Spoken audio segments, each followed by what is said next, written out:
ಸಾಮಾನ್ಯ ಪ್ರಜೆಯ ಧ್ವನಿ ನಾನು. ಎಲ್ಲವನ್ನೂ ನೋಡುತ್ತಿದ್ದೇನೆ ಮೌನ ಸಂಕಟದಲ್ಲಿ.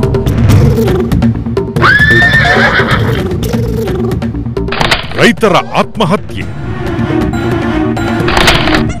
ನಿರುದ್ಯೋಗ, ಮಾರುಕಟ್ಟೆ ಹಗರಣಗಳು, ಭಯೋತ್ಪಾದನೆ. 55 ವರ್ಷದ ಅಧಿಕಾರದ ರಥ ಮುನ್ನಡೆಸಲು ಹೋದವರು ಮುಗ್ಗರಿಸಿ ಬಿದ್ದಿದ್ದಾರೆ. ಭರತ ಖಂಡದ ಬೃಹತ್ ಶಕ್ತಿ ಜಾಗೃತಗೊಂಡಿದೆ.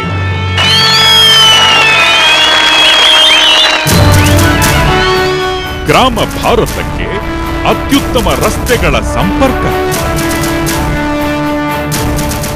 ರಾಷ್ಟ್ರವನ್ನು ಒಂದು ಮಾಡುವ ಹೆದ್ದಾರಿಗಳು, ರೈತರಿಗೆ ನೆಮ್ಮದಿ ನೀಡುವ ನದಿಗಳ ಜೋಡಣೆ.